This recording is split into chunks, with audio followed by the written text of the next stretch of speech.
কাজীমুদ্দিন।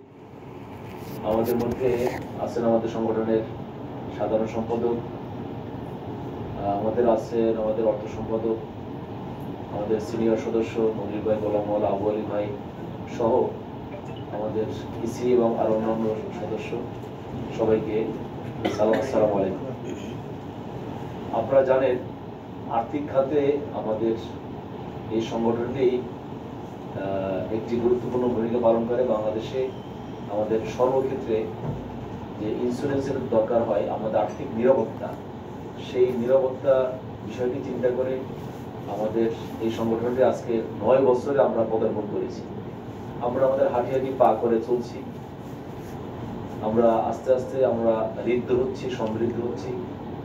আমরা যেভাবে সাংবাদিকতায় আমরা ইন্স্যুরেন্স রিপোর্টিংয়ে আমরা সমৃদ্ধ হওয়ার পাশাপাশি আমরা এই খাতকে সমৃদ্ধ করার জন্য আমরা সবাই চেষ্টা করছি আমাদের লেখনের মাধ্যমে।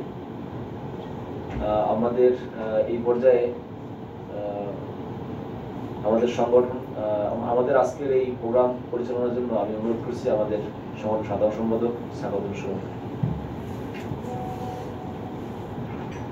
শুভ সকাল সবাইকে। আমরা একটু দেরি করে ফেলছি, আমরা একটু ভূমিকা না যায়। আমরা আমাদের আজকে অনুষ্ঠানের যে আমাদের যে আয়োজন, সেই আয়োজনে আমরা একবার সরাসরি চলে যাই। আমি বিনীতভাবে অনুরোধ জানাচ্ছি আমাদের আজকে ন্যাশনাল লাইফ ইন্স্যুরেন্সের সিইও এবং ব্যবস্থাপনা পরিচালক কাজীমুদ্দিন ভাইকে কিছু বলার জন্য আমাদের উদ্দেশ্যে।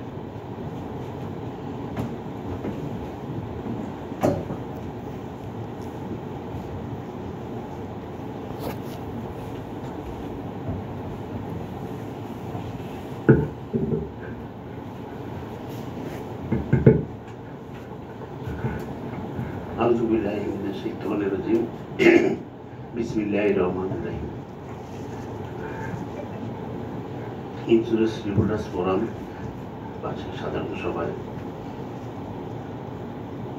উপস্থিত নেতৃবৃন্দ, সভাপতি, সেক্রেটারি, আমাদের মনির ভাই, গোলাম মাওলা ভাই সহ উপস্থিত সদস্যবৃন্দ, সকলের প্রতি আমার শুভেচ্ছা ও সালাম। আসসালামু আলাইকুম ওয়া রাহমাতুল্লাহি। আসলে আমি আমার আজকে 2টা বোর্ড মিটিং, একটা হলো শরীয় বোর্ডের, একটা হলো আমাদের এনএলআইসি রিলেটেড।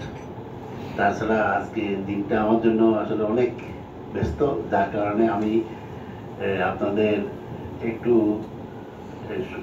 সহানুভূতি চাচ্ছি যে আমি একটু চলে যাবো একটু বক্তব্য দিয়ে।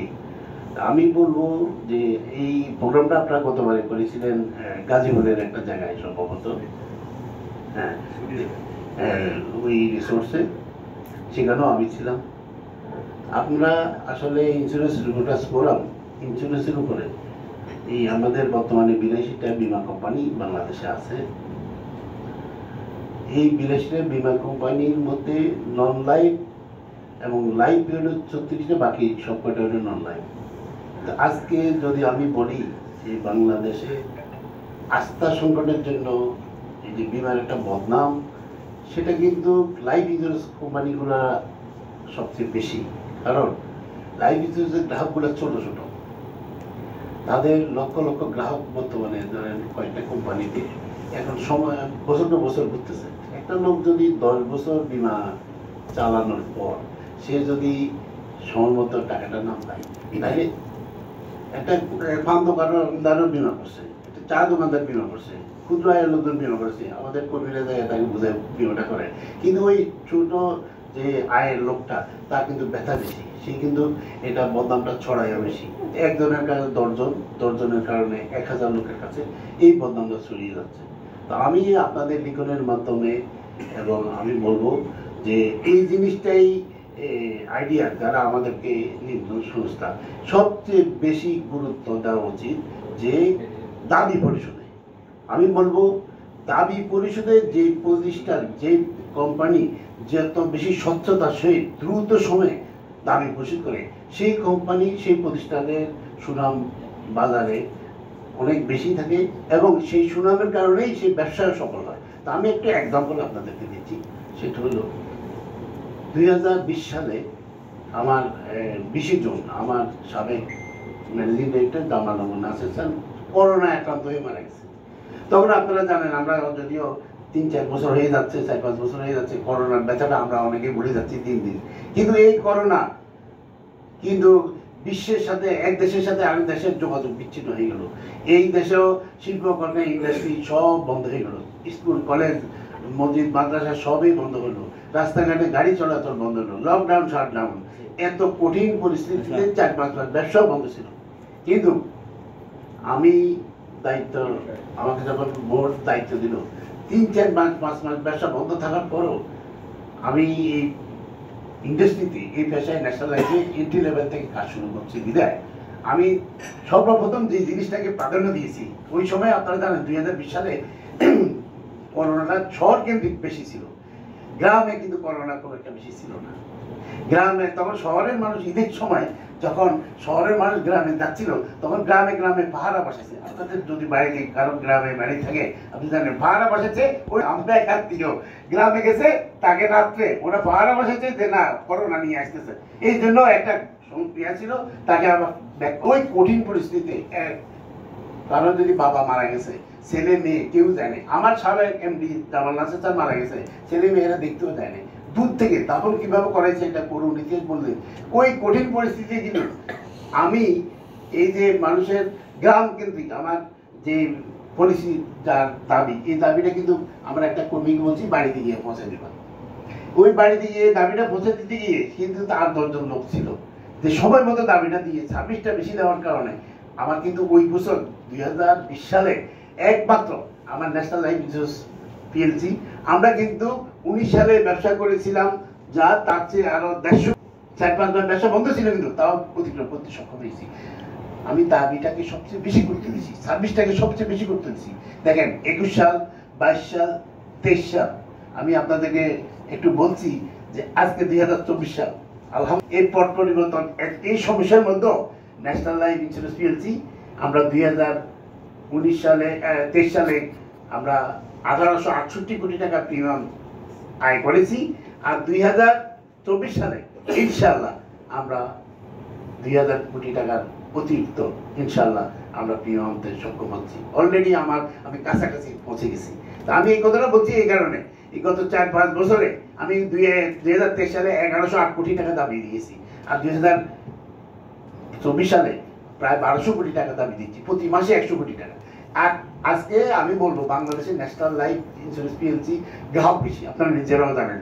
আমার এই পর্যন্ত আমার প্রতিষ্ঠান পর থেকে পর্যন্ত 70 লক্ষ গ্রাহককে আমরা আমাদের বীমার আওতায় আনতে সক্ষম হয়েছি আমাদের হিসাবে। এই 70 লক্ষ গ্রাহকের মধ্যে আপনাদেরকে ইনশাআল্লাহ, আপনারা তো আপনাদের সারা দেশে সাংবাদিকতার মাধ্যমে আপনাদের খোঁজ খবর রাখেন, আমি বলবো আজকে এখানে বলছি, আপনি প্রমাণ দিবেন যে ন্যাশনাল লাইফ ইন্স্যুরেন্স পিএলসির দাবি পরিশোধে কোথাও কোনো বদনাম আছে কিনা, বা কোথাও কোনো গ্রাহক হয়রানি হচ্ছে কিনা, বা কোথাও কোনো গ্রাহক, আমি তো দিনের যে বিশেষ করে এসবির টাকা, আপনারা খেয়াল করবেন, এসবির টাকা সাবরেন্টাল বেনিফিট যেটাকে বলা হয়, পার্সিয়াল পেমেন্ট, যেটা মেয়াদ উত্তীর্ণ লাভ সহ বোনাস সহ যেটা ফেরত দেওয়া হয়, আমার যে 1108 কোটি টাকার মধ্যে 23 সালে আমার 36 কোটি টাকা ছিল ক্লেম পেমেন্ট, যেটা ডেট ক্লেম, আর বাকিটাই কিন্তু আমার সাবরেন্টাল বেনিফিট এবং মেয়াদ উত্তীর্ণ লাভ সহ ফেরত দেওয়া। এই টাকাটা আমি একদিনে পরিশোধ করি, আর বাকি যে 34 কোটি টাকা সেটা মৃত্যু হলে স্বাভাবিক, অল্প সময় মারা গেলে একটু খোঁজখবর নিতে হয়। আর যদি 5 বছর আমার বোর্ডে, আসসালামু আলাইকুম, আমার বোর্ডে সেভাবে বলা আছে যে 5 বছর যদি একটা গ্রাহক বীমা চালায় যায়, তাহলে তাকে আমি কোনো রকম তদন্ত ছাড়াই তার পেমেন্ট আমি দিয়ে দিই। আমার বোর্ডে সেইভাবে আমাকে, আমি বলবো আমি দাবি পরিশোধের কারণেই আজকে কিন্তু আমি এই ভালো অবস্থানে আছি। তা আমি বলবো এই অন্যান্য প্রতিষ্ঠানগুলো, যে প্রতিষ্ঠান, আরো কয়েকটা প্রতিষ্ঠান বদনাম নেই, তারা দিচ্ছে সমমত, যে প্রতিষ্ঠান দাবি পরিশোধে যত বেশি এগিয়ে আসবে সেই প্রতিষ্ঠান স্বাভাবিকভাবে তত বেশি লাভবান হবে। আর বিশেষ করে আরেকটা জিনিস আমি বলবো যে আমাদের দেশে এই যে প্রতিষ্ঠানগুলো আজকে টাকা দিতে পারতেছে না, তারা যে প্রিমিয়ামটা আয় করে, আপনারা জানেন একটা অংশ খরচ করে, একটা অংশ তারা বছর শেষে লাইফ ফান্ডে যোগ করে। এই লাইফ ফান্ডের টাকাটা উচিত যে বাংলাদেশের আমাদের আইডিআর এর গাইডলাইন অনুযায়ী, নিয়ম অনুযায়ী, সরকারের গাইডলাইন অনুযায়ী 30% টাকা তার সরকারি ট্রেজারি বোর্ডে থাকতে হবে। কিন্তু দুঃখজনক হলেও সত্য, কিছু কিছু প্রতিষ্ঠান সেটা মানে সেভাবে না রাখার কারণে আজকে ওই প্রতিষ্ঠানগুলোই বেশি বিপদে পড়ছে। আর কোন টাকা কোথায় রাখবে, কারণ অনেক সময় সঠিকভাবে তারা ডিসিশনটা না নেওয়ার কারণেই এই আজকে তাদের আর্থিক অবস্থাও দুর্বল। আমি ইনশাল্লাহ আমি বলবো আমার ন্যাশনাল লাইফ ইন্স্যুরেন্স পিএলসি আমরা এই বছর 6,000 কোটি টাকা অতিক্রম করতেছি, ইনশাল্লাহ কাছাকাছি চলে গেছি। আমাদের লাইফ ফান্ড 6,000 কোটি টাকা খরচ করতে চাই, তার 60% আমি কিন্তু সরকারি ট্রেজারি বলে। আমি দায়িত্ব নেওয়ার আগে আমার এটা 30% ছিল, আর আমি দায়িত্ব নেওয়ার এই গত 4 বছরের মাথায় আমি কিন্তু 60% উন্নীত করেছি। তাহলে দেখেন আমি ওটাকে গুরুত্ব বেশি দিচ্ছি। তা আমি বলবো এটা যদি আমাদের আইডিয়া, কারণ ইন্ডিয়াতে 70% এই লাইফ ফান্ডের টাকা 70% কিন্তু বাধ্যতামূলক সরকারি ট্রেজারি বলে, আর আমাদের দেশে নিয়ম হলো মাত্র 30%। তার মধ্যে আপনার দেখবেন হিসেব করে খোঁজখবর নেবেন, অনেকেই সেটা মানতেছে না বা পালন করতেছে না, এই কারণে আর্থিকভাবে দুর্বল হয়ে যাচ্ছে। তো আজকে আমি আপনাদের এই 20 কোটি সাধারণ সভার আমাকে আমন্ত্রণ, আমি খুব খুশি হয়েছি আমাকে একটু বক্তব্য দেওয়ার জন্য, সুযোগ দেওয়ার জন্য।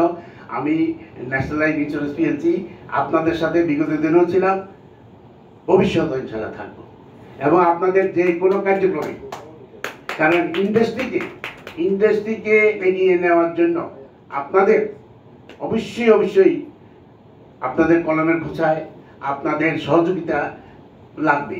আর আমরা যদি এই ইন্ডাস্ট্রি ভালো করি তাহলে কিন্তু এই দেশের জনগণ উপকৃত হবে। এই দেশে বিশেষ করে জিডিপিতে দেখেন ভারতের তুলনায় আমরা অনেক পিছনে, ভারতের জিডিপিতে 4% বেশি অবদান রাখতেছে, আর আমরা 0.5-এরও নিচে।